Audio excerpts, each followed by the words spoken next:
Hello दोस्तों, नमस्कार। और आज के सेशन में आपका स्वागत है। तो कौन आ गया है प्लीज लाइव चैट में हाय डाल दीजिए। सबसे पहले मुझे प्रांजल दिख रहा है। Hello Pranjal and thank you so much for 500 subscribers. Hello Omkar Pawar and welcome to the session. ठीक है, तो आज जो हम पढ़ने वाले हैं वो है effects of electric current part 8। और टेलीग्राम ग्रुप ज्वाइन ना किया हो तो जरूर कर लेना, क्योंकि आजकल मैं डाइजेस्ट मास्टर की वगैरह भी प्रोवाइड करा रहा हूँ। ठीक है, चलिए। और कौन है? हेलो तनिष्क। और भाई मजा आ गया। तो हमारा जो सरप्राइज था ना, मैंने आपको बोला था मैं एक सरप्राइज दूंगा। मैं एक नहीं दूंगा, मैं 3 सरप्राइज दूंगा। ठीक है, तो कल रात को 9:30 बजे सब लोग लाइव स्ट्रीम ज्वाइन करेंगे। Hello Arunjeet Kaur Kamal and welcome to the session. Hello Akshay, welcome to the session. और कल रात को 9:30 बजे की जो लाइव स्ट्रीम होगी उसमें मैं आपको 3 सरप्राइजेस देने वाला हूं, तो सब लोग अटेंड कीजिएगा। ठीक है, ओके। चलो, तो आज के सेशन में हम जो पढ़ने वाले हैं मैंने ऑलरेडी बताया था आपको। हम पढ़ेंगे alternating current AC and direct current DC, और उसी के साथ साथ हम इलेक्ट्रिक जनरेटर क्या होता है विथ मूवी पढ़ने वाले हैं। तो कौन कौन तैयार है बताइए, क्योंकि मूवी से सबके डाउट्स डिस्ट्रॉय हो जाते हैं, ये तो आपको भी पता है। ठीक है, और यार लाइक ठोको प्लीज, मजा आता है देख के। ठीक है, तो स्टार्ट करें। और आज हमारा लास्ट सेशन है, आज हमारा चैप्टर खत्म हो रहा है। मैं डिस्क्रिप्शन में कल आपके लिए इसके टारगेट के सॉल्यूशंस डाल दूंगा और विद इन 2-3 डेज आपको इसकी डाइजेस्ट के सॉल्यूशन दे दूंगा। Hello Jayant and welcome to the session. सभी लोगों को बता दूं एसी डीसी पढ़ रहे हैं, अल्टरनेटिंग करंट, डायरेक्ट करंट, और उसके बाद इलेक्ट्रिक जनरेटर विथ मूवी। ठीक है, यस, अरे वाह मूवी। चलो, so let's start with the क्या कहते हैं उसे, explanation of alternating current and direct current, कि भाई ये होते क्या है, ये दोनों में डिफरेंस क्या है। हमें करंट पता है, लेकिन ये एसी डीसी होता क्या है।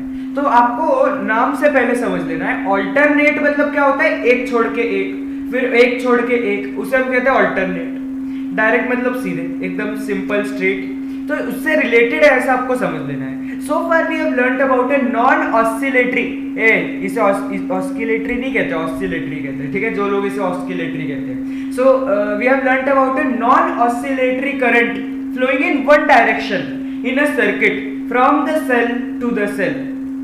Such a current is called a direct current. बातों को हजम करने के लिए धीरे बोल रहा हूँ। ठीक है, डायरेक्ट करंट क्या होता है, नॉन ऑसिलेटरी। मतलब ये जो करंट है ना, ऑसिलेशन मतलब आपको पता है, जो पेंडुलम है वो बैक एंड फोर्थ जाता है, उसे हम ऑसिलेशन कहते हैं। तो ये जो करंट है बैक एंड फोर्थ नहीं जाता, मतलब ऐसा नहीं है कि वो पहले इस सेल के यहाँ से यहाँ पे आएगा, फिर वापस वहां से यहाँ पे आएगा। उसका करंट ऐसे ऑल्टरनेट नहीं होता, वो हमेशा एक ही डायरेक्शन में फ्लो करता रहता है। ठीक है, एक ही डायरेक्शन में फ्लो करता रहता है, और इसे हम कहते हैं डायरेक्ट करंट।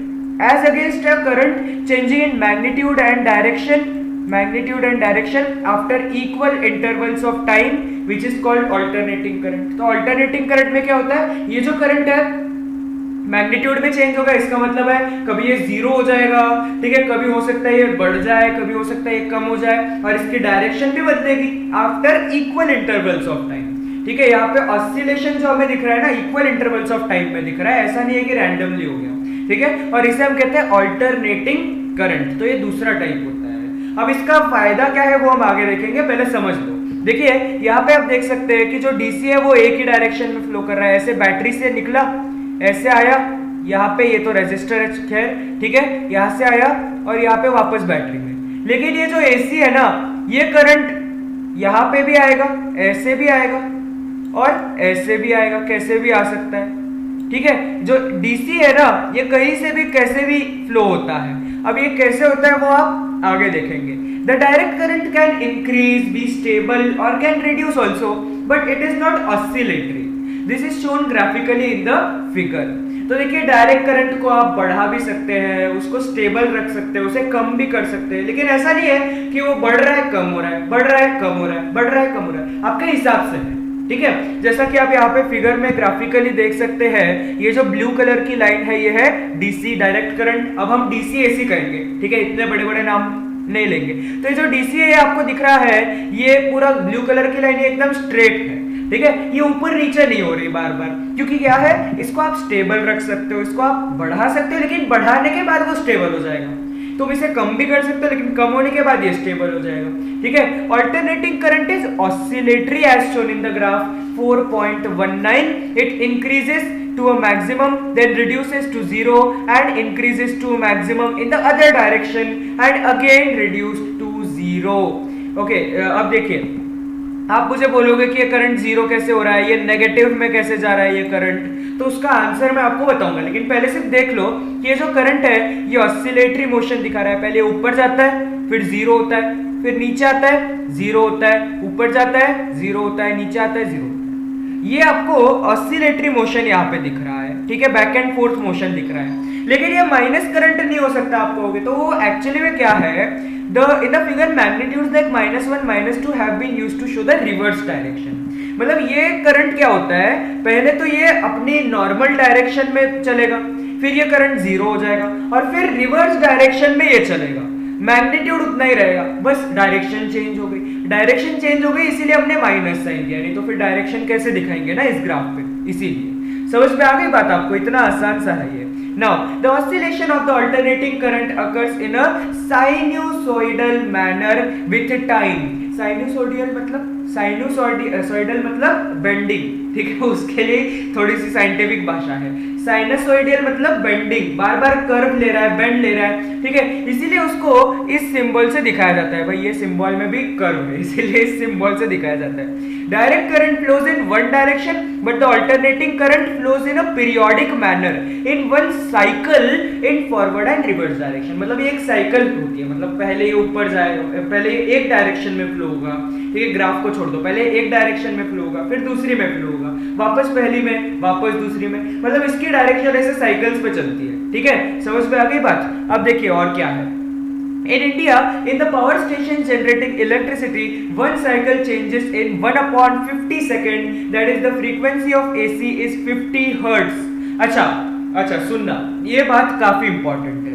हम अगर एक सेकंड को 1/50 पार्ट ले, इसका क्या मतलब होता है पता है क्या? देखो, एक सेकंड होता है ना, ये 100 मिली सेकेंड्स में डिवाइड होता है। कितने? 100 मिली सेकेंड्स। तो रफली हम कह सकते हैं कि 2 मिली सेकेंड्स में, ठीक है, 1/50 पार्ट ऑफ द सेकेंड का क्या मतलब हुआ कि अगर आप सेकेंड को 50 पार्ट्स में डिवाइड करेंगे तो उसमें से एक हमने 100 में डिवाइड किया तो उसमें से 2 होंगे ना, तो इसलिए 2 मिली सेकेंड के अंदर यहाँ पे एक साइकिल कंप्लीट होती है। ये ऑल्टरनेटिंग करंट की एक साइकिल कंप्लीट होती है और इसे हम कहते हैं 50 साइकिल्स पर सेकेंड या फिर कहते हैं 50 हर्ट्ज। अब फ्रीक्वेंसी को हम हर्ट्ज में नापते हैं तो सिंपल सी बात है 50 हर्ट्ज लिखेंगे। So frequency of the AC is 50 hertz, that is 50 cycles per second. इतना समझ में आया? यहाँ पे कोई डाउट है? मैं एक और बार एक्सप्लेन कर सकता हूँ। Do you have any doubt in this? बताओ।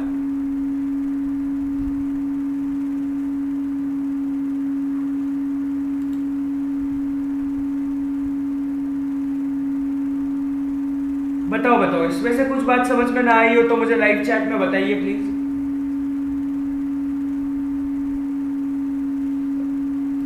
वाह वाह वाह, 504 सब्स, वेरी गुड। लेकिन ठीक है, अब हम लेसन पे कंसंट्रेट करते हैं। समझ में आई क्या बात? बहुत अच्छे से समझा, ओके गुड। बाकी लोग एक आध और रिस्पॉन्स आ जाए।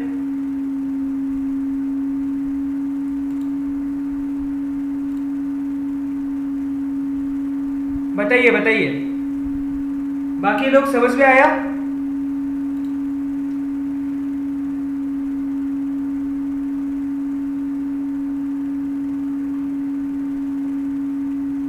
शुरू होने से पहले ही 6 लाइक्स थे। हाँ, वो भी मुझे आज आश्चर्य लगा कि भाई इतने सारे लाइक आज कैसे हो गए। चलिए अब आगे बढ़ते हैं। When the electric power is transmitted over a long distance, it is beneficial to have it in AC form as it results into minimum power loss during transmission। देखिए क्या होता है, हमारा जो इलेक्ट्रिसिटी जहाँ पे बनती है ना, वो हमारे घर से बहुत दूर हो सकता है। अब उतने दूर से जब तक करंट पहुंचता है ना, तो जो डायरेक्ट करंट होता है वो कई बार उसमें से पावर लॉस हो जाता है। क्यों हो जाता है? कोई जरूरत नहीं है पढ़ने की, भाई इतने डिटेल में घुसने की कोई जरूरत नहीं है। बस इतना समझ लो कि जो डीसी होता है उसके अंदर पावर जो है थोड़ी सी लूज हो जाती है। ठीक है। लेकिन ये जो एसी है ना, इसके अंदर मिनिमम पावर लॉस होता है ट्रांसमिशन के दौरान। ट्रांसमिशन मतलब एक जगह से दूसरी जगह पहुंचाने के दौरान। The home supplies of alternating current, भाई ये फायदे का होता है ना, इसीलिए हमारी जो घर में सप्लाई आती है इलेक्ट्रिसिटी की, वो एसी की होती है। We have learned in the previous class about the precautions to be taken while using the electricity. Electricity use करते समय क्या क्या प्रिकॉशंस लेने चाहिए हमने पिछले साल पढ़े हुए।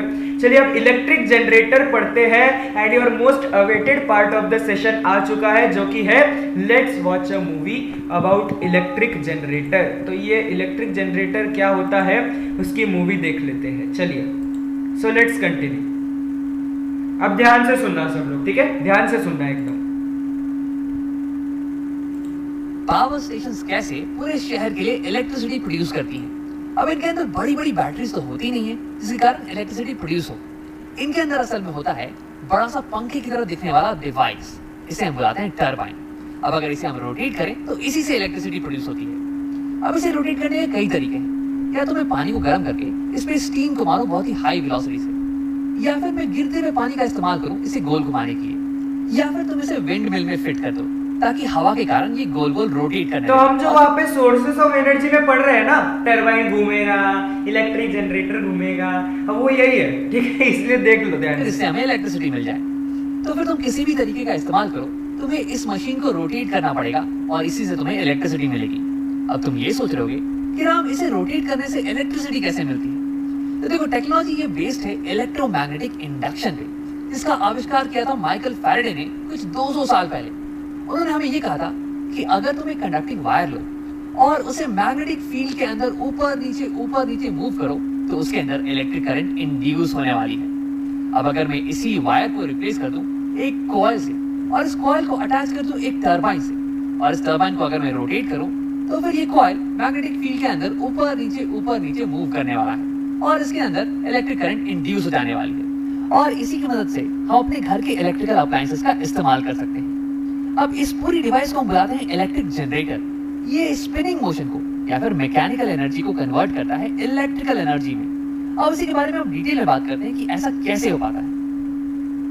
तो सबसे पहले ये देखते हैं कि जब कॉइल मैग्नेटिक फील्ड में रोटेट करे तो उसमें करंट किस डायरेक्शन में इंड्यूस होती है। तो मान लो कि हमारी टरबाइन ये क्लॉकवाइज डायरेक्शन में रोटेट कर रही है, तो हमारा कॉइल भी क्लॉकवाइज डायरेक्शन में कुछ ऐसे रोटेट करेगा। अब इस केस में यार इंड्यूस करंट ये किस डायरेक्शन में होने वाली है। अब ये पता लगाने के लिए हम इस्तेमाल करेंगे Fleming's right hand generator rule का, जो कि कहता है कि राइट हैंड को कुछ ऐसे खोलो कि ये तीनों उंगलियां ये एक दूसरे के परपेंडिकुलर हो।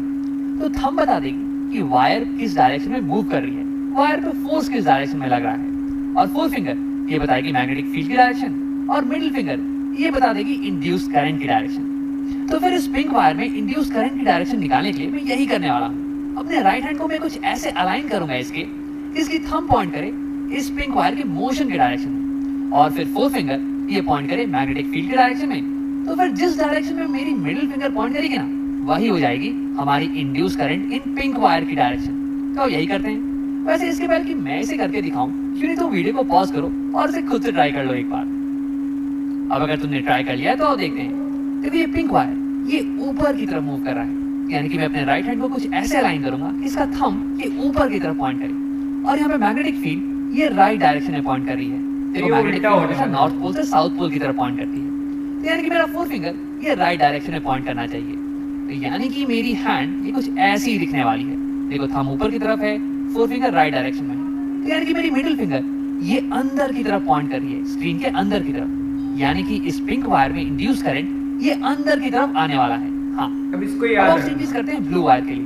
देखो ब्लू वायर ये नीचे की तरफ मोशन कर रही है, यानी कि मेरा थंब इस बार नीचे की तरफ पॉइंट करेगा, और फिर मैग्नेटिक फील्ड ये तो अभी भी राइट डायरेक्शन में है, यानी कि फोर फिंगर ये अभी भी राइट डायरेक्शन में होने वाली है। अब अगर इस बार मैं करूं तो राइट हैंड कुछ ऐसे अलाइन होने वाला है, और इस बार तुम्हें दिख रहा होगा कि मिडिल फिंगर ये स्क्रीन के बाहर की तरफ पॉइंट कर रहा है, यानी कि इस ब्लू वायर में करंट ये बाहर की तरफ आने वाली है, ये इंड्यूस आउटवर्ड होने वाली है। तो देखो हमने यहाँ पे ये देखा कि जब वायर मैग्नेटिक फील्ड में ये ऊपर की तरफ आए, यानी कि करंट इंड्यूस होती है इनवर्ड डायरेक्शन में, और जब वायर इस मैग्नेटिक फील्ड में नीचे की तरफ जाए तो फिर इसमें इंड्यूस करंट होती है आउटवर्ड डायरेक्शन में। इस चीज को याद रखना, इसका इस्तेमाल हम आगे करने वाले हैं। अब मैं हाथों को हटा देता हूँ और करंट की डायरेक्शन को दिखाने के लिए एरोस का इस्तेमाल करता हूँ। अब देखो इनकी मदद से मैं ये बता सकता हूँ कि बाकी वायर्स में करंट किस डायरेक्शन में फ्लो कर रही है। पिंक वाली से करंट अंदर जाएगी और ब्लू से बाहर आएगी, तो यानी कि करंट ऐसे जाके ऐसे राइट डायरेक्शन में जाने वाली है इस वायर में, और फिर ये बाहर,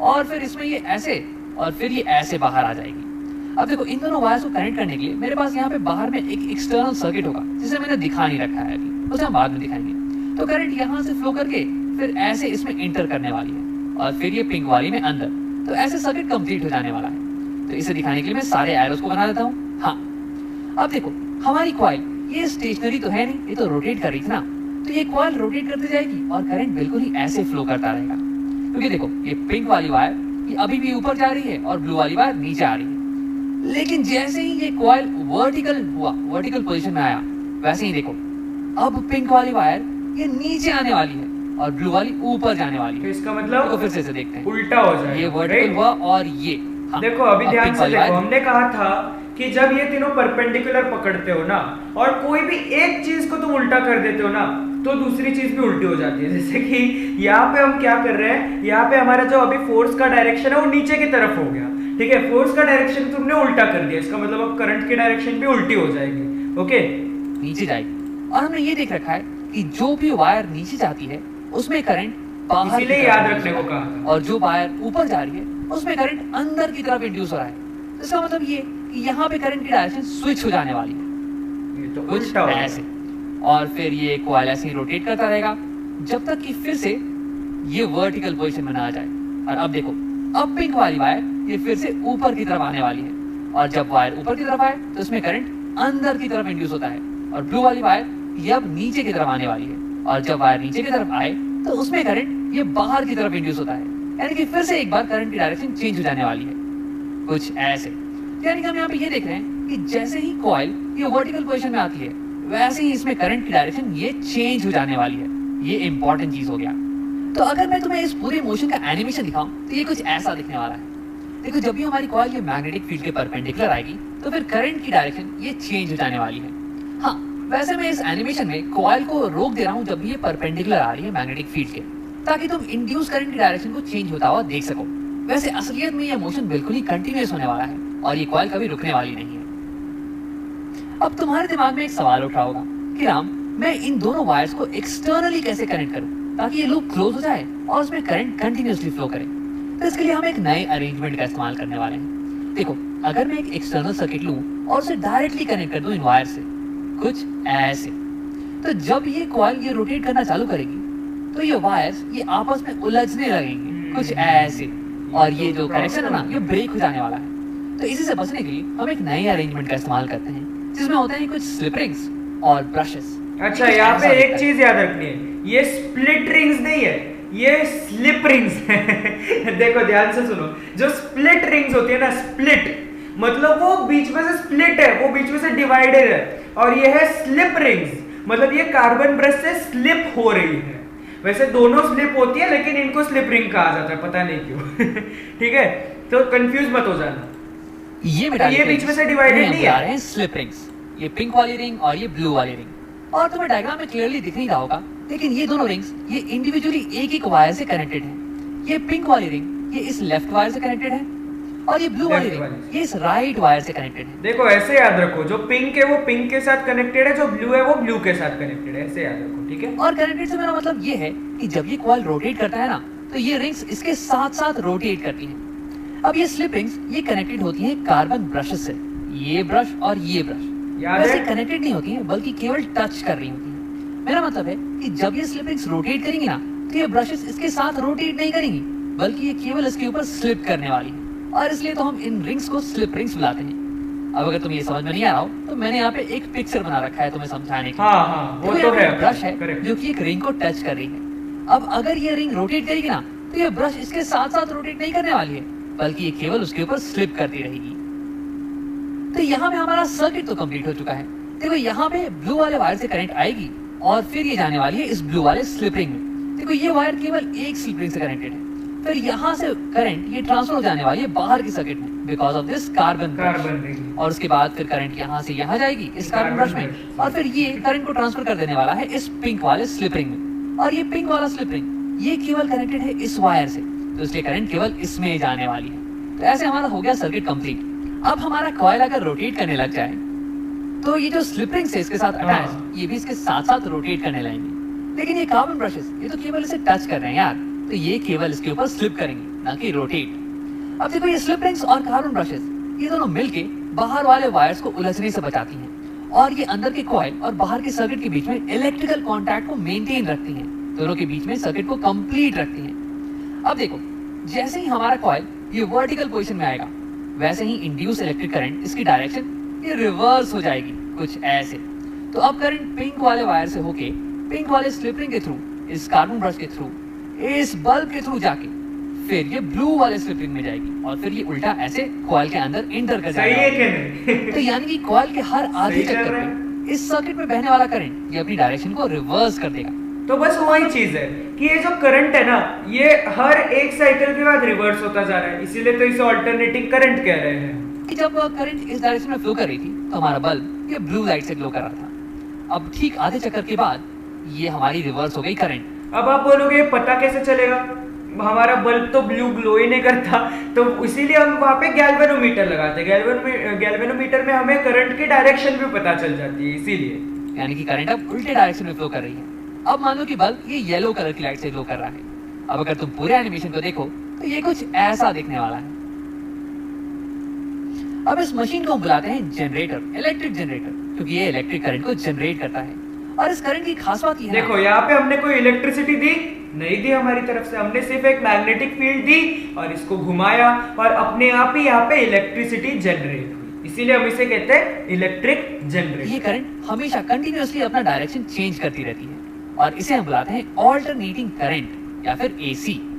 अब देखो इसके बारे में एक इंटरेस्टिंग फैक्ट ये है कि जब भी तुम्हें करंट को लंबी दूरी तक ट्रांसमिट करना हो, जैसे कि पावर हाउस से तुम्हारे घर तक, तो फिर एसी को ट्रांसमिट करने में ज्यादा फायदा है compare to unidirectional current या फिर डीसी। इसलिए हमारे घरों में एसी करंट ही आता है। और हाँ, क्योंकि ये जनरेटर हमें एसी करंट दे रहा है, इसलिए इसे हम बुलाते हैं एसी जनरेटर। अब मान लो कि तुम्हें डीसी जनरेटर बनाना हो जो कि तुम्हें एक डायरेक्ट करंट दे।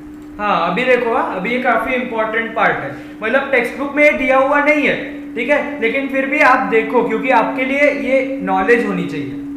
मतलब कि इस सर्किट में जो करंट है ना, उसकी डायरेक्शन चेंज नहीं करे, बिल्कुल सेम ही रहे। मान लो कि कुछ ऐसे इसी डायरेक्शन में करंट जाए, तो उसके लिए क्या करना होगा? तो सबसे पहले आओ इन स्लिप रिंग्स को हटा देते हैं। तो अगर मुझे इस सर्किट में इलेक्ट्रिक करंट की डायरेक्शन को हमेशा मेंटेन करके रखना है, तो उसके लिए हर आधे साइकिल पे मुझे कार्बन ब्रश और इस वायर के बीच के कनेक्शन को चेंज करते रहना पड़ेगा। आओ देखते हैं कि क्यों। तो देखो इस पर्टिकुलर सेटअप में अगर मुझे चाहिए कि ये करंट की डायरेक्शन ये सेम रहे, तो मैं इस कार्बन ब्रश को इस पर्टिकुलर वायर से कनेक्ट कर दूंगा, ये पिंक वाली साइड की वायर से। तो देखो करंट ऐसे जाएगा, ये पिंक वाले के थ्रू फिर ब्लू वाले से होके फिर ये बाहर निकल के आ जाएगा और ये सर्किट कंप्लीट हो गया। लेकिन देखो ये कॉइल तो रोटेट कर रही है ना, तो थोड़ी देर बाद ये कॉइल वर्टिकल पोजीशन पे आ जाने वाली है और जैसे ही ऐसा होगा तो ये करंट की डायरेक्शन ये चेंज कर जाएगी। अब अगर सर्किट में मुझे करंट को ऐसे ही मेंटेन करना है, तो इस बार मुझे इस कार्बन ब्रश को कनेक्ट करना पड़ेगा इस वायर से, ये ब्लू वाली साइड की वायर से। तभी तो करंट ऐसे जाएगी और ये ब्लू वाले के थ्रू फिर पिंक वाले से निकल के फिर ऐसे सर्किट कंप्लीट हो जाएगा। अब देखो फिर से आधे साइकिल के बाद ये वायर वर्टिकल हो जाने वाली है, ये कॉइल वर्टिकल हो जाएगी और फिर करंट फिर से चेंज कर जाएगा अपना डायरेक्शन। अब इस बार अगर मुझे सर्किट में करंट को सेम मेंटेन करना है, तो इस बार इस कार्बन ब्रश को मुझे इस वायर से कनेक्ट करना पड़ेगा, पिंक वाली साइड के वायर से। तभी तो देखो करंट ऐसे जाएगी, फिर ये ऐसे जाके फिर ऐसे निकल के सर्किट कंप्लीट हो जाएगा। तो तुम्हें दिख रहा होगा कि कैसे मुझे हर आधे साइकिल के बाद कार्बन ब्रश और वायर के बीच के कॉन्टैक्ट को चेंज करना पड़ रहा है, मुझे कार्बन ब्रश को अलग दूसरे वायर से कनेक्ट करना पड़ रहा है। तो अब हमें ये सोचना है कि ऐसा क्या करें जिससे कि ये कनेक्शन में चेंज ये ऑटोमेटिकली आए और ये हमेशा कंटिन्यूअसली आता रहे। तो इसके लिए हमें चाहिए होगा एक नए टाइप का ring, split rings. Slip rings नहीं, स्प्लिट रिंग्स। मतलब कि अगर तुम्हें एक रिंग को लो और उसे बीच से आधे आधे हिस्से में बांट दो, तो तुम्हें मिल जाएगा स्प्लिट रिंग्स। स्प्लिट रिंग्स बनी होती है दो आधे रिंग से जिनके बीच में थोड़ा सा गैप हो। अब आप देखते हैं कि इसकी मदद से कैसे हम हर आधे साइकिल पे कॉन्टैक्ट को चेंज कर सकते हैं। तो अभी स्टार्टिंग में हमारा कार्बन ब्रश ये पिंक साइड के कॉन्टैक्ट में, ये देखो, और स्टार्टिंग में हमें बिल्कुल यही चाहिए था ताकि करंट की डायरेक्शन ऐसे ही मेंटेन रहे।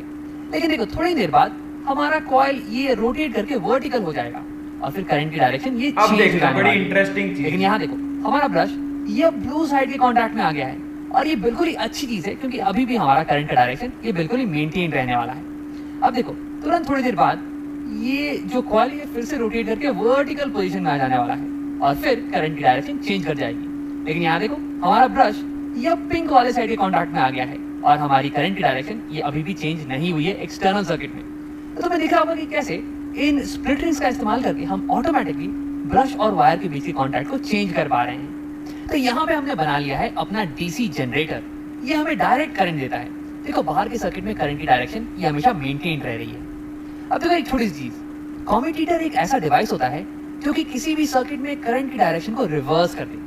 देखो यहाँ इस केस में कॉइल में करंट की डायरेक्शन ये हमेशा चेंज हो रही है, लेकिन बाहर वाले सर्किट में करंट हमेशा एक ही डायरेक्शन में मेंटेन है और ऐसा हो पा रहा है स्प्लिट रिंग्स के कारण।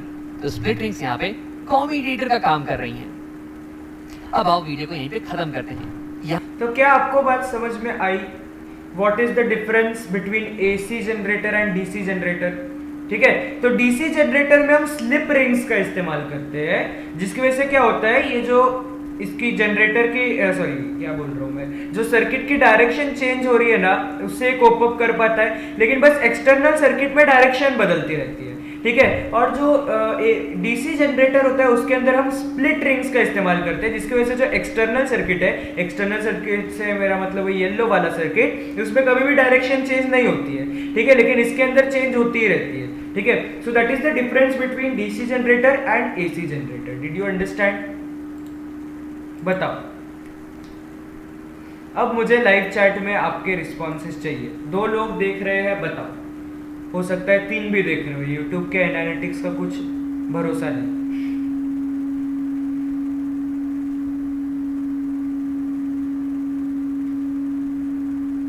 आ गया समझ में? सिर्फ अब एक बार थ्योरी पढ़ेंगे और आज का सेशन खत्म करेंगे। ठीक है, थ्योरी बड़ी आसान है, 10 मिनट में कंप्लीट हो जाएगी और उसके बाद यहीं पे सेशन खत्म होगा। लेकिन उससे पहले एक इम्पॉर्टेंट अनाउंसमेंट भी करनी थी कि आपको पता है कि नेक्स्ट वीक से कौन बनेगा करोड़पति शुरू हो रहा है, हम सबका फेवरेट, ऑलमोस्ट सभी का। तो इसीलिए हम क्लासेस के टाइमिंग को शिफ्ट करेंगे। ठीक है, क्योंकि 9 बजे से मुझे लगता है 10 साढ़े 10 तक रहेगा वो, तो मुझे लगता है हमारे क्लासेस का टाइमिंग रात को नहीं रखा जा सकता है, इसको चेंज करना पड़ेगा।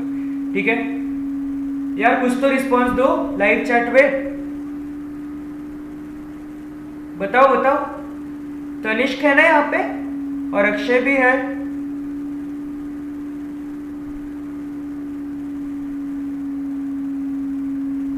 अरे बताओ ना यार, बताओ बताओ।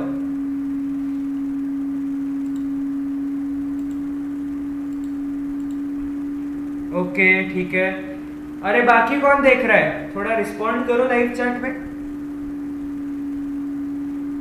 तो देखेंगे, मुझे लगता है शाम को करना ही पड़ेगा अब 4 बजे। We have no other option left. ठीक है, so let's see now, let's continue with electric generator की थ्योरी। तो देखिए, we have seen the experiments based on electromagnetic induction. The current produced in these experiments was of very small magnitude, but the same principle can be harnessed for the use of mankind to produce large current. तो हमने वहाँ पे छोटा सा ही current बनाया था जो electromagnetic induction का एक्सपेरिमेंट था, लेकिन यहाँ पे हम बहुत बड़ा करंट भी बना सकते हैं इससे। Here mechanical energy is used to rotate the current carrying coil in a magnetic field. जो current carrying coil है, coil मतलब ये जो हमारा सर्किट है ना, रेक्टेंगुलर सर्किट, इस तरीके का कुछ, इसे हम कहते हैं कॉइल। तो ये जो कॉइल को हमें अगर मैग्नेटिक फील्ड में रोटेट करना है, ठीक है, इसके लिए हम मैकेनिकल एनर्जी का इस्तेमाल करेंगे। भाई तुम्हें एनर्जी यूज होती हुई दिख रही है मूवमेंट के लिए, उसे मैकेनिकल एनर्जी कहते हैं, मैंने बताया था आपको। तो उससे हम मैकेनिकल एनर्जी का इस्तेमाल करके उसको रोटेट करके उससे इलेक्ट्रिकल एनर्जी बना सकते हैं। कैसे बना सकते हैं? तो जनरेटर से।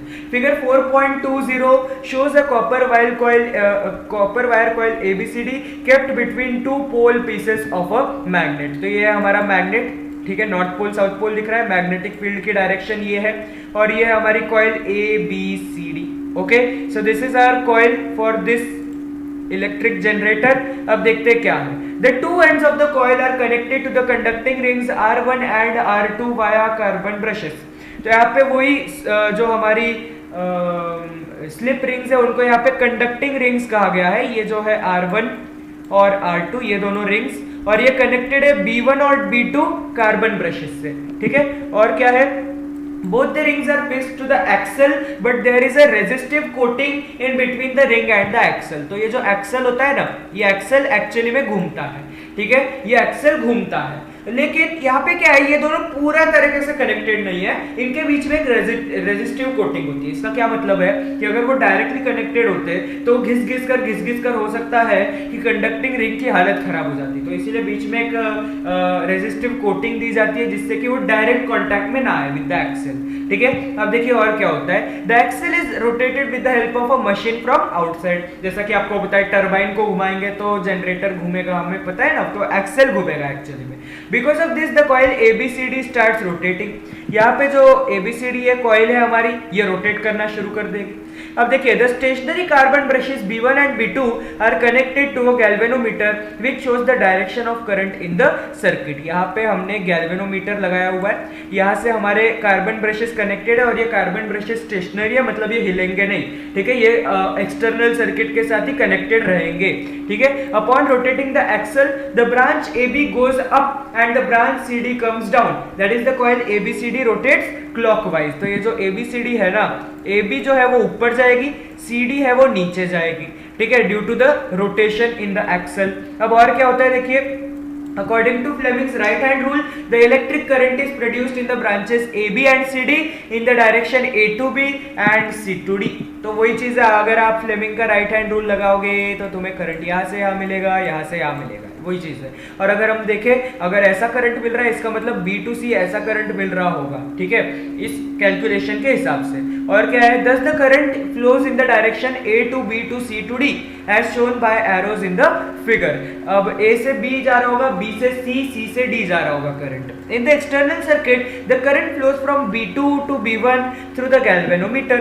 तो यहाँ पे क्या हो रहा है, एक्सटर्नल सर्किट में पहले ये करंट आएगा यहाँ से D पॉइंट से यहाँ पे B2 कार्बन ब्रश में, फिर B2 कार्बन ब्रश से गैल्वेनोमीटर में, गैल्वेनोमीटर से B1 कार्बन ब्रश में, और यहाँ पे वापस कॉइल में आएगा।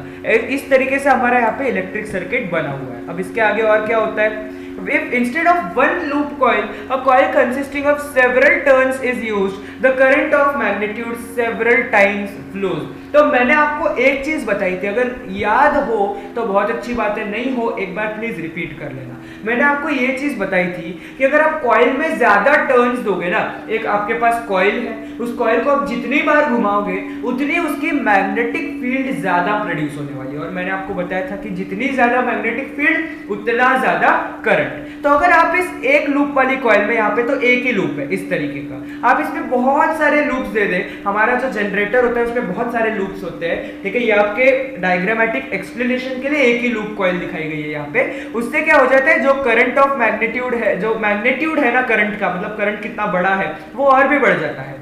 Now after half rotation the branch AB takes the place of branch CD and the branch CD takes the position of branch AB, therefore the induced current goes as D to C to B to A।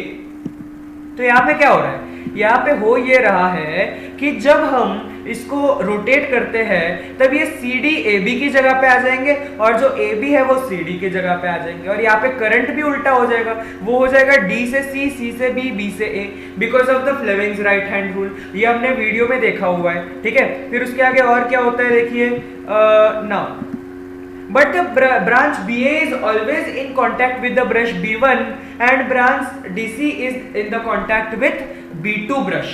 तो BA जो है हमारी जो पहली वाली branch है वो B1 के साथ ही कनेक्टेड है, ब्रश जो है हमारा, और जो DC वाली ब्रांच है ना वो B2 कार्बन ब्रश से ही हमेशा कनेक्टेड रहती है। Hence in the external circuit current flows from B1 to B2 that is opposite to the previous half rotation।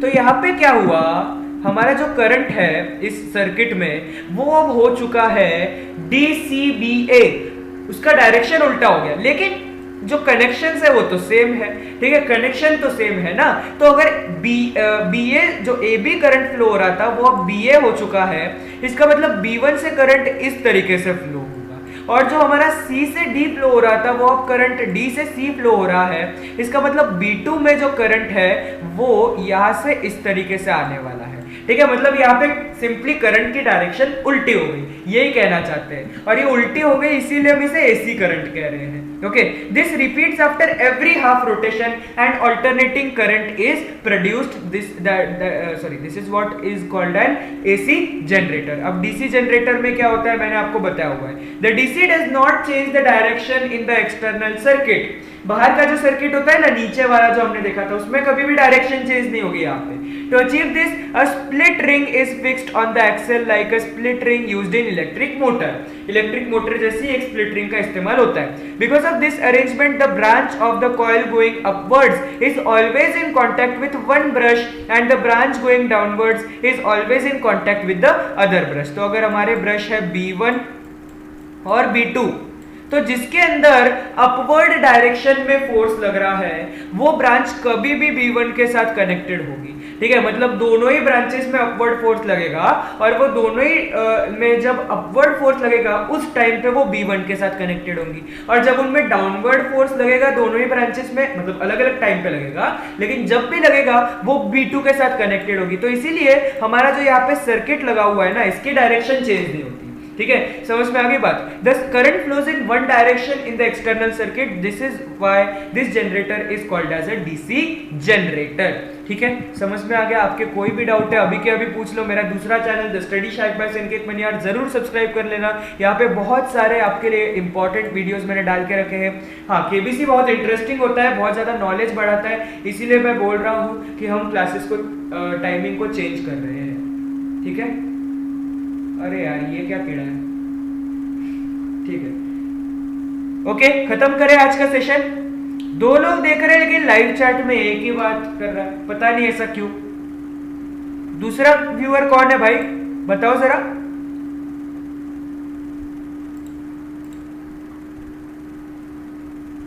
बताओ बताओ। हाँ, 4 लेसन हमारे कंप्लीट हो चुके हैं और अब एक लास्ट लेसन बचा है फर्स्ट सेमेस्टर का पोर्शन खत्म करने के लिए। लेकिन वो लास्ट लेसन जो हीट है ना, वो हम बाद में लेंगे। अभी हम एसएसटी शुरू करेंगे, हिस्ट्री वगैरह, दैट इज ऑल्सो इंपॉर्टेंट। तो इसीलिए हम अभी हिस्ट्री शुरू करेंगे। ठीक है, साइंस 1 की जगह आप हिस्ट्री शुरू करेंगे, वही चीज है। और यार समझ में आया हो तो दोस्तों के साथ शेयर जरूर करना। And thank you so much for watching. आज का सेशन खत्म करते हैं। ठीक है, और पता नहीं क्यों जो दूसरा व्यूअर था बिना लाइव चैट किए ही चला गया। ठीक है, कोई बात नहीं। ठीक है, खत्म करें।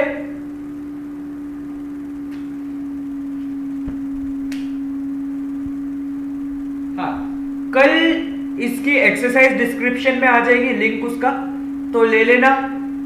ठीक है, और बचा हुआ और क्या है फिर, मैथ्स कब देखेंगे, मैथ्स भी लेंगे जरूर, जल्दी लेंगे।